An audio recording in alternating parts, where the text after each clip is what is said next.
Welcome to the Giving a Purpose podcast, where we bridge the highs, the lows, the lessons learned through life's journey, and filling in the gap.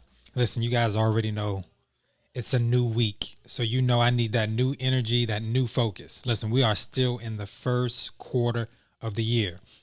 As you know, we've gone and we talked about our vision boards and just doing things like that. But now we have to get into that part where we're about to execute. Because actually next week we'll be in February already. So this year is speeding up. So I need you to keep your focus up, your energy up, and I need you to stay in line what you said you were going to do. All right. Make sure you are consistent. Make sure you are committed, and make sure your discipline is on point. Now, I have a very, very, very special guest with me today. I met this great man. Actually, I was ministering. I was with my pastor at the time, and I had a pin on that of a fraternity that we share. And he was like, "What you know about that?" But we'll get into that and get into that story. But I want to introduce you to my audience, to this great man of God, this great brother, Pastor G. Welcome. What's up, Mr. LA? How you doing, man? I'm good. Welcome to the Good, good, Giving a good. Purpose podcast, brother.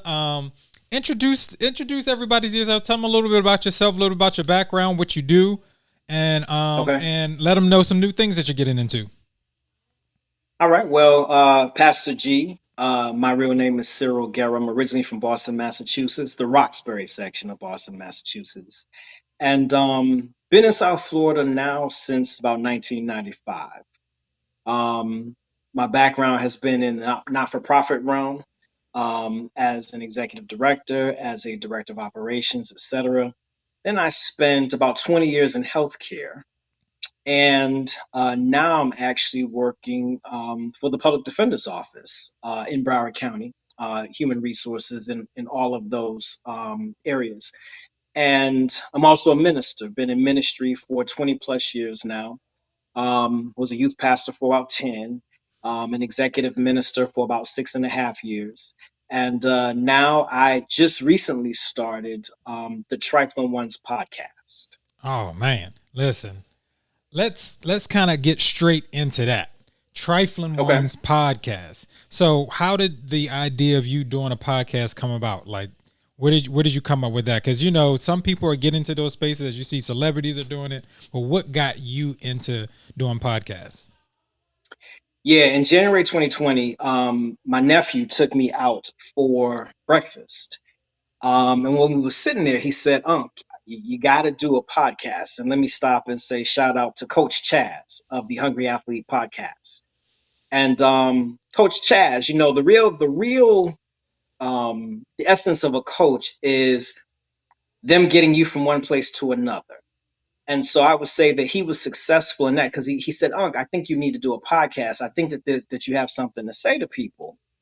And I wasn't feeling that idea at all. I'm like, yeah, nah, that's not what I do. That's not what I'm with. And so, but he planted a seed when he said that to me. So fast forward, I'd realized that the place that I was serving, God was calling me out to do more. He was telling me, I need you to do something different at this point in time. So Gotcha. when I had a conversation with Coach Chaz, he said to me, man, you really need to, I think that you need to get working on this podcast. And I said, okay. So I thought about it and I thought about what would be an appropriate name. And so everything that I came up with that was connected to me in any shape, form, or manner, um, it was already taken. Like there were just so many names that were already taken. And so there's a particular word that has been associated with me in ministry. And that word is trifling because I would often use the term when delivering sermons. I would say, you're trifling and you know it. Just as a reminder that we all have our struggles. We do. And so as I thought about it, I thought about, the trifling ones. And so I thought about, well, what does that even mean? And so the trifling ones are those who Know they're not perfect. Know that they've made mistakes. Um, may even be dealing with the consequences of those mistakes. The trifling ones are those who just outright do what they want to do sometimes, wrong and strong at times, but they have a desire to not remain in that place. They have a Wow. desire to get past that through their relationship with Christ. So the more I thought about that, I said, everybody, if they use that definition, everybody would be considered trifling. A lot of times when somebody says you're trifling, you can get offended by that, want to fight about that. Yeah, But from where I definitely. sit, it's more of a here's an acknowledgement that we've got some stuff going on. And a lot of times people are in a church environment and they feel like they're being beat down and that finger is being waved at them, and it's Exactly. being waved from a place of almost, it appears to be perfection. And so it was, what it does is it embodies the understanding that we're all on this journey together. We're all trifling ones. And how do we get from point A to point B through our relationship with Christ? Man, listen, you just unpacked a whole bunch of things, man. And I want to make sure that everybody tunes in. So you kind of explained everything. So what day does it drop? So we can make sure So we people. drop every Wednesday, Okay. and I believe what makes the Trifling Ones podcast different than others is this. First of all, my target audience are those who are younger people because the church is bleeding. It's hemorrhaging young people. And when I say the church, I mean that from a global perspective. There Okay. are churches that are tapping into young people and focused on them, but for the most part, you've got churches that are literally dying because those who are seasoned aren't actually taking the time to train those who are younger and communicate in Mm, ways that they will understand. And so the Trifling Ones podcast drops every Wednesday. It can be found on any of your platforms. So Apple Podcasts, Spotify, Amazon Music, iTunes, or TuneIn Radio, iHeartRadio, all of those. It can be found everywhere. And so it drops on Wednesdays. And what also makes it different is that it is no more than 15 minutes long. So it is a message that comes from scripture, but it's really short. So it's almost like a fuel injected, way to get that spirituality in midweek, you know, and it's for that person who's on their college campus and they're walking across the quad and they're hanging out for a little while and they need to get that 15-minute shot. Put the headphones in, Trifling Ones. You're on the bus, you're riding to work, because I found that I listen to podcasts and I enjoy podcasts. But when you cross like the 15-minute mark, my attention starts to kind of, go all over the definitely. place. And so Definitely. even if it's good, even if it's speaking to me, I find myself having to rewind some parts and replay some parts because now I've reached my attention threshold. So the goal is get that attention, get in, get out, keep it relevant. Listen, that is so true. And some of the similarities that I have here, I've been kind of refocusing on the same demographic that you are, because I believe that yes, because I work in the school system and Mhm. I'm preparing kids for college, but sometimes when you get to college, you just don't know. And there's a lot Mhm. of things that you may not be exposed to. I know I've Right. seen, at my time in college, I've seen a lot of kids get a lot of net checks and get a lot of a lot of new Jordans, new clothes, but Mhm. we weren't taught about investments. We weren't taught Mhm. about getting some life insurance. We weren't taught about these different exposures that, man, if I invested in these things by the time I get out of college, these things that money may be working for me. Or, I'm just Right. giving investment as an example, but that target Absolutely. audience, maybe from like 18 to 30, they're not thinking Mhm. about those things. It's like Correct. all we hear is when I get out of college, I'm going to be hit with all this debt from probably paying for school. And now I got to find a job to pay for this debt. And not, what I'm saying, not learning how money can work for you and not Mhm. learning just exposure of just anything. Like I said, I'm just using investment as an example, but just not having that exposure and having that relationship. I know I came with my background. My mom, out of her siblings, she was the only one to graduate from college. And Right, so right, she didn't necessarily pass information to me. It was just like, go to college, get a job. And so I was out there trying to figure stuff out. right, And when right, you get that money back, you're like, man, I ain't never really got somebody give me back hundreds or thousands of dollars after, everything is paid. And it's like, well, what do I do with it? Well, I'm gonna go buy stuff because everybody else is buying stuff. I know homecoming is coming.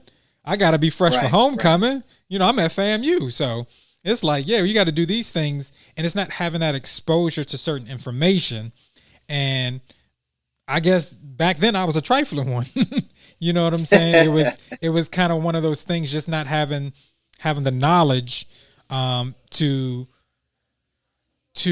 take what was going on and the things that were coming up, not digging into those things and making something. Because I realized I got to 30 and it was just like, yeah, I'm still trying to figure out stuff that I had to have a come to Jesus moment to myself about, like, I don't know what you really accomplished in your 20s. You know what I'm saying? right, right, I wasn't, I mean, beyond popular belief, I wasn't a huge partier. I wasn't going to all these right, parties. I wasn't doing all these things. I was, out of my friends, I was the only one that had a job.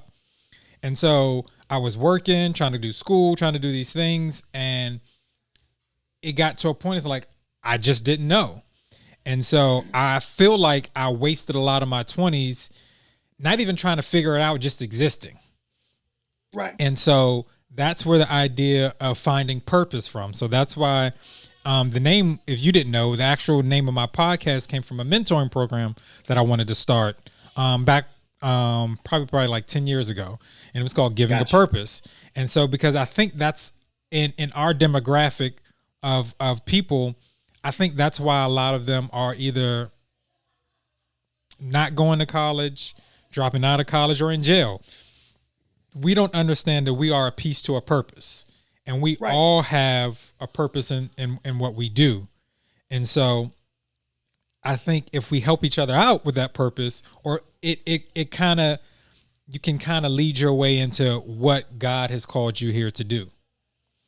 And so, Absolutely. that's kind of, how I came about, man. And reason why like I told you before we were talking offline, is you helped me. So I know I kind of talked about it in the beginning, but I was probably maybe like 2 weeks offline. And like I said, I was my pastor's armor bearer and assistant, and I was serving at church, had my pin on proudly, and Pastor G came up and he was like, "Let me holler at you for a minute." And everything I felt, I knew, went out of my head. And so, and listen, if you're in, if you're in a Greek organization, or I won't even talk about other organizations, I'll just talk about ours, Right. being men of Omega Psi Phi Fraternity Incorporated. Things can go a lot of different ways when Yeah, you no don't doubt. know information. They could go right, or they can go way left. And the one thing that I appreciated about you is we didn't go way left. It went to the point where from that day, it went from you talking to me outside, we were having a conversation outside, to you actually came to my house. Well, no, actually, I came to your house.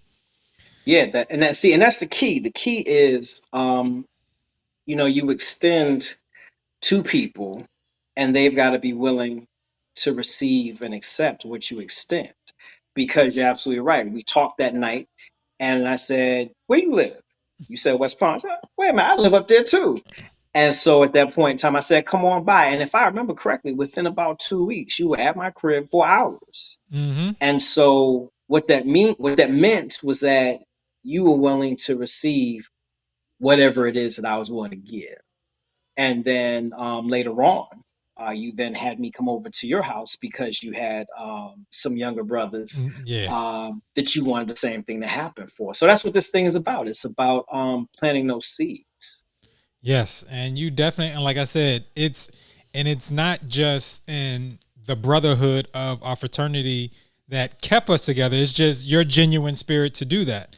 Of course, being in South Florida, we cross paths all the time. Like I said, there I was, shout out to he's still my bishop, even though I don't live in Florida anymore. He's still my bishop, Bishop AJ Wright. I still call him Right. Pop. So, because of, traveling with him, we're always coming across and just, meeting each other.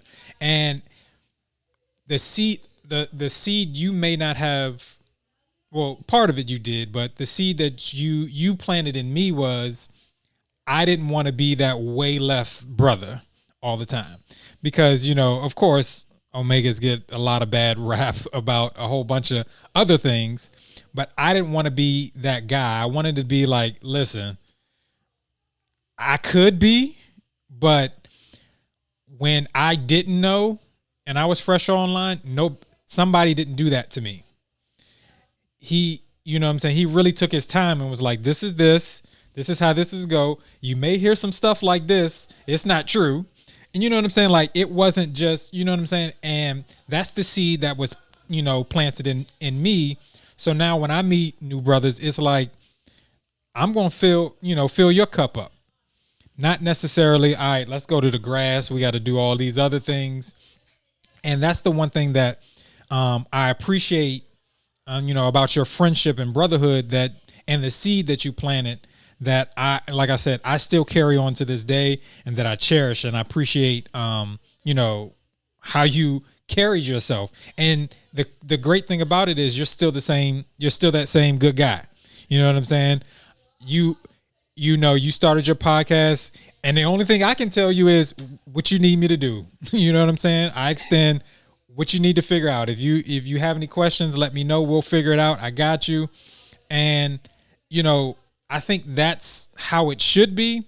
And I think that's a lot that's missing, not us just as fraternity brothers, but just as brothers and people, period. So you hit upon something that's important. That really transcends every organization, and that's that anything that you look at, there are the positives and there are negatives, and um, everything that you're involved in, there are going to be those who are supportive and those who are not. I can say the same about church. I can say the same about work. I mean, you can say it anywhere. What was important to me across the board was for me to be who I am. And at the end of the day, I want to meet someone. And when we part ways, I want that person to be in a better position because we've met. Because what's the point of meeting somebody and coming into contact with somebody if they're either in a worse position or the same exact place? And I've had no impact. What is the point of that? And so that's kind of just been my guiding compass, as it relates to everything, as it relates to ministry, as it relates to fraternity, as it relates to friendship, just making sure that when I come into contact with you, you're going to remember me because I left something with you. That's if I've had some time around you, Mm-hmm. obviously, but and that's kind of how I roll. And so, as it relates to the podcast, if I can provide something that someone says, yo, that what you just said right there, yeah, that's what I'm dealing. If we can talk about depression and we can talk about brokenness, talk about the fact that yeah, somebody has a funky attitude, but there's a reason for that. Talk Mm-hmm. about the anxiety that one feels, when they told their mother that they had been abused and their mother um, didn't believe them or didn't acknowledge it or what have you. These are like real things that people are dealing with. And so I think that it's important to use scripture because it's all in there. I mean, any scenario that you can think of, there's a biblical example of it, Facts. to help people navigate the 21st century because things are getting down a lot different than they were in the 70s, 80s, 90s, and even early 2000s. I mean, things are very, very different right now. And in order to be effective, we got to deal with like what's really happening right now. Man, listen, you like I said, you are that same guy. You have a wealth of knowledge. I want to make sure everybody, that's listening to my podcast, please make sure you guys check it out on Wednesdays when it comes out. I know I'm subscribing, so I need, you know what I'm saying? Like sometimes, like you said, we need that midweek, you know, anecdote. I drop mine on Right, Monday. I'm right, trying to help people start their week off, but sometimes that hump day could mean something. Could mean something else. Like by the time you get to Wednesday, some people are tired. Some people's plates are right. full, and sometimes they need, um, you know, that extra motivation, especially the demographic that you're trying to reach. Um, Yeah. as an educator, I get on them sometimes, but they do deal with a whole different wide of things that I didn't have to deal with when I was their age or No in high doubt. school. And so because of exposure because of the internet, social media and different things like that, they're exposed and they have to navigate through things without experience or prior knowledge. And it's like it was not saying because we're all part of two different generations. It's like figuring out high school puberty, emotions and different things is all one thing in itself, but then trying to Right. navigate through that with the exposure that they have now because of the internet is just another thing. And it's like to the point where it's like because I used to have this thing when I first started teaching, and I had to check myself because I would say these kids would be like, "Man, I'm stressed." I was like, man, when I was in high school, I didn't even use that word. Like I had I Right. had I had fun all 4 years. I mean, there was a couple of times I probably missed some assignments and I was scared my mom was going to find out, but stress wasn't something that I used. But then I realized that it's partly our fault because we didn't prepare them. And so when they're going through things, they are feeling some type of stress because they're having these stress and they're having these anxieties and they're having these depressions.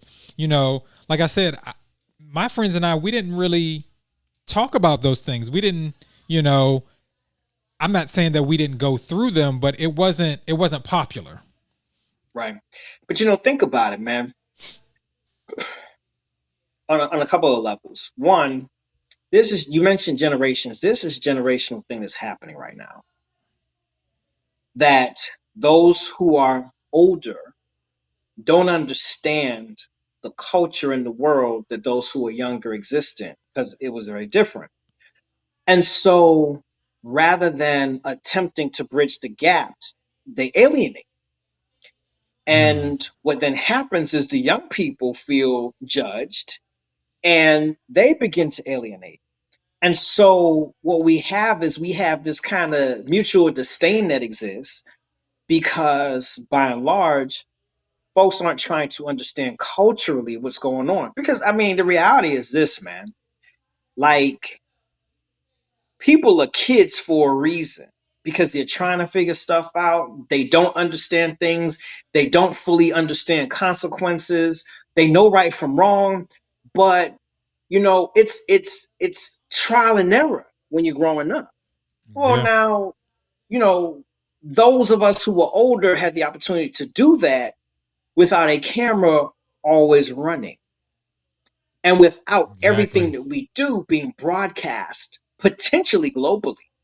Like if something popped off in your school, like you would have to deal with what was happening in your school, right? Hmm. And that was bad enough. You would deal with the embarrassment, whatever, right? And now you have the potential to have your situation be broadcast to the entire world in Yes. perpetuity. Like Yeah. somebody could literally Google your stuff, you know, however long from now, and it still be there. And so there were some of us who were trifling who it never got broadcasted on, Huh, you say know? that. And so we were able to, to be able to transition into maturity and adulthood, leave that stuff behind. Well, there's a lot of stuff that's documented now. And, some of us who are older, we grew, not grew up, we developed a what's the word I'm looking for? We were not comfortable with social media necessarily, what have you, and we were very cautious about what we put out there because it was kind of new to us. Yeah. Well, the reason why young people are so comfortable with social media and the internet and all the rest of that is it's always been there. Like there was no point in time when we picked up a regular phone and even thought about this is not secure or this. I mean, it always existed. Mm-hmm. And it's funny because right before we and I'm going to actually talk about this in one of the podcast episodes. Um, and don't judge me, bro. Don't judge me. But our TV automatically when we turn it on, and I don't know why it does this, it automatically goes to Pluto TV. Right? It's a Samsung. It automatically goes to Pluto TV. For some reason, whenever it goes to Pluto TV, it goes to the Dallas Cowboys cheerleaders reality show. Right? I have no idea why. So today, I turned it on, and I usually would change the channel, but I didn't change the channel today. And so I'm watching this, and they called a young lady in, and she got cut because maybe 2 years earlier, like they went through her stuff and they found all these pictures. Dream gone. Dream Wow. gone. She was cut from the squad because they was like, this doesn't represent us. Right? Wow. So, somebody my age, I'll be like, okay, yeah, I ain't trying to put this out here because this might come back to bite me. But those who are younger, they're gonna learn that lesson the hard way. But again, those of us who are older, we've got to do what we can to attempt to bridge the gap, and attempt to understand. And if we don't fully understand, at least know culturally things are very different than they were. So Wow. I mean, in in that perspective, it's just like, man. I mean, you hope it doesn't. And it's gonna be in what you just dropped about that generation learning it the hard way is gonna be tough because who's going to what I'm saying? Because it's a whole generation of them. It's just like, how do you navigate? You can't just not hire a whole generation of people. Um, it's it's like it's tough, to kind of think about that. I think it's like everything else, man. I think that just as individuals make bad decisions as it relates to getting caught up with law enforcement, it's not a death sentence, um, and neither is social media. It's not a death sentence, but it's just like every other bad decision that comes with a consequence. You know, Okay. it's no different. And I think that there are some who will potentially judge somebody for the rest of their life based on that, and then there are others that won't. And it's just kind of like if you think about the girl in high school, man, that had that particular reputation back in high school. Yeah. Like, there are people who will think she could be completely different. There are people who will always put her in that box, right? And then there are those who will take the time to recognize who she is or who she's become. And so I think even when it comes, even going back to the Triflin Ones, look, like we've done some grimy stuff, we've done some foul stuff, all of us, and yet it's not a death sentence. The bottom line is that if we get up in the morning, it means that we have breath in our body. And if we Mhm. have breath in our body, it means that we have yet another opportunity to rebuild whomever we are. There will always be somebody that will try to remind you of what you were and what you did and all the rest of that. That's okay because my guess is that person is not even that important. There are certain people who are important enough to be concerned about what they think, and then there are a whole lot of people that we just shouldn't be. Got You you. know, I help me out, and I could be wrong, But I guess I'm kind of thinking of it as almost maybe um, not necessarily. I guess my mom, she's more the baby, but I'll say parents and grandparents generation of that could be different. Like their generation, how I can compare it, and that's how I'm thinking about it in my mind. Like let's just put your generation, my generation together. Going to prison may stop you from getting jobs, different things like that. But back in their day when they were doing civil rights and they were getting arrested, like rest in peace, John Lewis. Like he was arrested, but he still became Right. a represent. You know what I'm saying? It like I guess kind of what you were saying. It won't be a death sentence. You know what I'm saying of what they're doing. If I know it's not a close comparison, but I'm trying to think of like that was a thing of their generation. Like they weren't thinking, Right. all right, if I get arrested, if I go to work on Monday, like my whole family, everything, is going to be discontinued as we think of it now. You know what I'm saying? Right. Like we think of it now, like Right. if I get arrested, I can't apply for most jobs that pay well. Right. You know what I'm saying? If So that let makes me. I sense. have. I have an example that's probably even more in line, and it's not necessarily an endorsement because I haven't followed him closely, but I watched a podcast where a young man was being interviewed, and he Okay. goes by the name the Wall Street Trapper, and Familiar with him? his story was really intriguing to me because he had done time. He had, he got caught up and he had done time. It wasn't like he was fighting for civil rights. No, not at all. And when he went in, that was when the light bulb went off, and he learned some things in that environment. And when he came out, he better understood investing in money and those kinds of things. And so, to your point, this brother could have came out, and all of the legislation out there that keeps one who's been incarcerated at one point in time. I mean, it's a never ending cycle because every time they apply for a job, every time they want to rent out an apartment, those kinds of things, those Yes. become barriers to them being able to take care of themselves. Well, if you remove or if you put all these barriers up to actually being able to provide for yourself, well, what you gonna do, right? But Facts. this individual, he educated himself, and now he makes a living from educating others as it relates to investing, etc. And so he still had breath in his body, and he Yes. recognized that, yeah, I didn't make the best decision. However, I'm gonna take what I've got and my experiences, and I'm able to move forward. I'm guessing that there's somebody who's seen the inside of a jail cell or a prison yard and can listen to him, and just based on the fact that he went through, be able to say, man, I don't have to be like, I don't have to be here. I don't have to do mediocre. Like, I can take what I've experienced and I can reach back and help some others. That's what this thing is all about. Every single experience that we've ever had, everything, good, bad, ugly, has been placed in our lives in order to be able to touch somebody else. Not for us, but for somebody else. Listen, and that's what it's all about. Definitely a lesson I've learned through life is a lot of the experiences that I have, they come out when I speak, Mhm.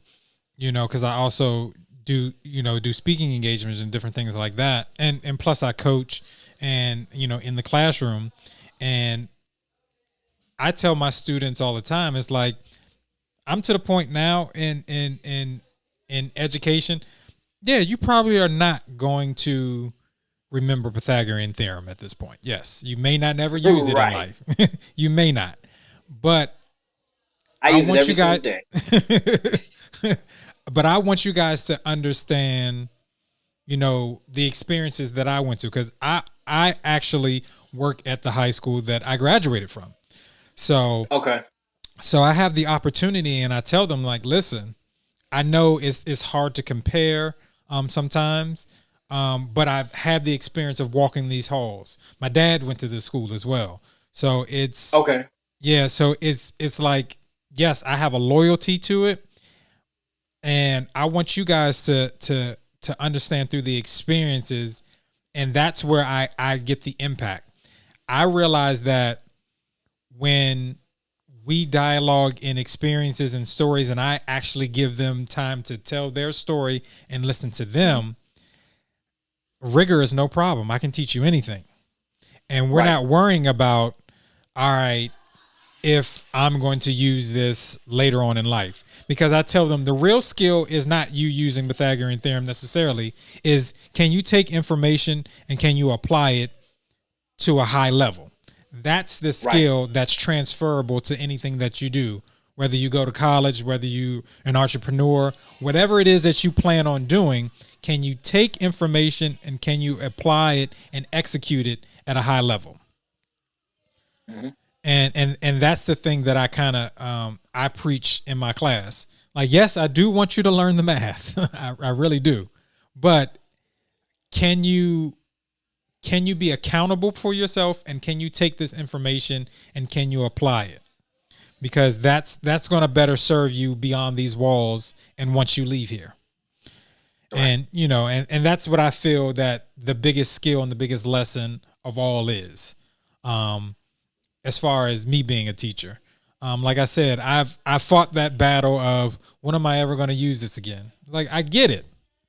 I didn't think I was going to use it again until I became a teacher, because that wasn't Right. the original Right. plan. But I get it. So instead of necessarily trying to find, the formulas that I give them and then trying to find how they're going to use it in life, listen, the skill is can you take this information and apply it? Can Hmm. you take something that I give you and can you execute what we're doing? Because maybe 60 to 70% of the kids that we have there are also athletes. So it's the same thing. Can you take whatever your coach is telling you, and can you apply and Right. Right. execute Right. that at that level? So like I tell them, it applies to everything that you do. Hmm. Um, but yes, listen, Pastor G, man, I appreciate you so much, sir, for coming on here and taking time out of your busy life and your busy schedule. We it took us a while to connect to get it done, but we got it done. And like I said, man, I think the jewels that you have dropped and the things that you have said um, is going to impact. That's my focus now. Is impact on how well I'm impacting someone else's life. That's why the given a purpose. It's a bridge, just like what you talk about. I'm trying to bridge those generations where not everybody's retreating, like you were talking about Right. earlier, and each one teach one type of atmosphere. Um, but I want you guys listen. I know I put my stuff and do what I want you guys to do right now for me. I need everybody that's listening to me, everybody that's subscribed to my podcast. I need you to go subscribe to Pastor G's podcast, Triflin Ones, that comes out on Wednesday on all major platforms. Because we need that. And like I said, from us talking, you guys can realize that we're talking to the same demographic. So if you're listening to this, you should be listening to his podcast and getting the jewels that he's dropping as well every Wednesday. Listen, I'm starting you off at the week. He gonna get you through the rest of the week There you on go. Wednesdays. So There you go. definitely, man, I'm gonna try to have him back on the show. I want you guys, like I said, to jumpstart the movement that he's doing. Let's get him that momentum that he needs. I already know he's a man of God, and God is already directing his path on which way he should go and and how he does that.